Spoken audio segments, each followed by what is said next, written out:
شروع اللہ کے نام سے جو بڑا مہربان نہایت رحم والا ہے۔ ایک نیک شخص نے نہایت خوبرو پرہیزگار خاتون سے شادی کی۔ دونوں ایک دوسرے سے خوب محبت کرتے تھے۔ مسرت برے دن گزر رہے تھے۔ ایک مرتبہ شوہر کو طلب رزق کے لیے سفر کی حاجت آ پڑی۔ فکر لاحق ہوئی کہ اپنی بیوی کو گھر میں تنہا کیسے چھوڑے۔ قرابت داروں میں کسی معتبر شخص کی تلاش شروع کی۔ اسے اپنے سکے بھائی کے علاوہ کوئی معتبر ذمہ دار نہ ملا۔ بھائی کے گھر میں بیوی کو چھوڑا، مگر پیارے نبی صلی اللہ علیہ وسلم کا یہ فرمان بھول گیا، دیور موت ہے، اور وہ سفر پر روانہ ہو گیا۔ دن گزرتے گئے۔ ایک روز دیور نے اپنی بھابھی کو شہوت رانی پر اکسایا، مگر اس پاک باز خاتون نے اسے سختی سے ڈانٹا اور کہا، تم چاہتے ہو کہ میری عزت کی دھجیاں بکھیرو اور میں شوہر کی خائن بن جاؤں؟ ہرگز نہیں۔ دیور نے بھابھی کو رسوا کرنے کی دھمکی دی، مگر بھابھی پر دھمکی کا اثر نہیں ہوا۔ کہا، تم جو کرنا چاہو کرو، میرے ساتھ میرا رب ہے۔ اس نیک خاتون کا شوہر جب سفر سے لوٹا تو اس کے بھائی نے فوراً اپنی بھابھی پر الزام لگا دیا کہ تمہاری بیوی نے مجھے بدکاری پر اکسایا تھا، لیکن میں نے منع کیا۔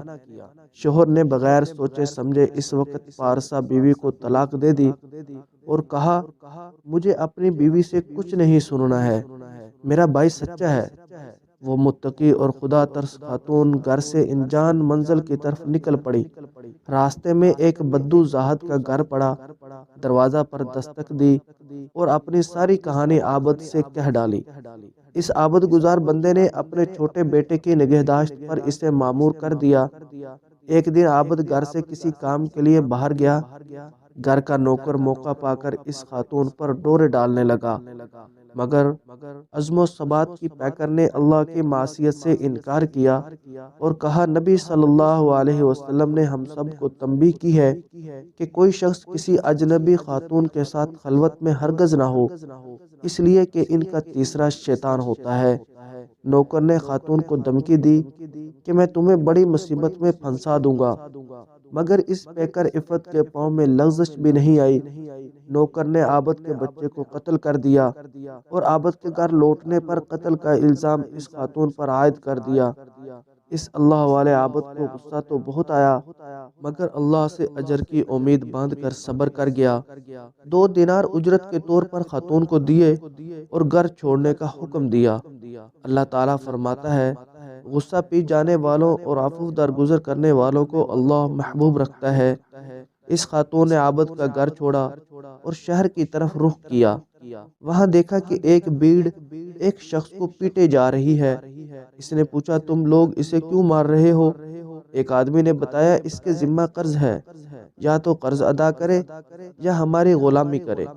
خاتون نے پوچھا، اس پر کتنا قرض؟ کہا، 2 دینار۔ اس پر خاتون نے انہیں 2 دینار دے کر اس شخص کو آزاد کرایا۔ آزاد ہونے والے شخص نے پوچھا، تم کون ہو؟ اس خاتون نے اپنی پوری کہانی بیان کر دی۔ اس پر اس آدمی نے کہا کہ ہم دونوں ساتھ کام کریں گے، نفع برابر بانٹ لیں گے۔ خاتون نے حامی بھر لی۔ اس آدمی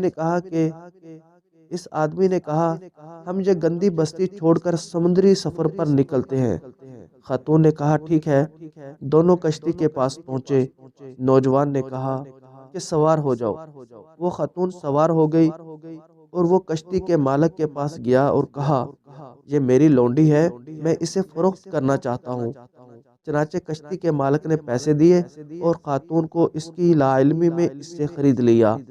وہ شخص پیسہ لے کر بھاگ نکلا۔ کشتی روانہ ہوئی۔ خاتون اس شخص کو ڈھونڈنے لگی، مگر نہیں پایا۔ کشتی کے عملہ نے اسے گھیر لیا اور اسے چھیڑ چھاڑ کرنے لگے۔ خاتون کو تعجب ہوا۔ اس پر کشتی کے کپتان نے بتایا کہ میں نے تمہیں تمہارے مالک سے خرید لیا ہے اور اب تم وہ سب کرو جس کا حکم دیا جائے۔ اس پر خاتون نے کہا، میں اللہ کی نافرمانی نہیں کر سکتی، مجھے چھوڑ دو۔ یہ کہنا ہی تھا کہ سمندر میں آندھی اور طوفان آیا کشتی ڈوب گئی، جہاز کا عملہ اور سارے مسافر ڈوب گئے، لیکن وہ صابر خاتون بچ گئی۔ اس وقت امیر شہر ساحل پر تفریح میں مشغول تھا۔ بے موسم کی آندھی کو دیکھ کر وہ بھی گھبرایا، لیکن اس کا اثر ساحل پر نہیں تھا۔ پھر یکایک اس کی نگاہ اس خاتون پر پڑی جو ایک تختہ کے سہارے ساحل کی طرف آ رہی تھی۔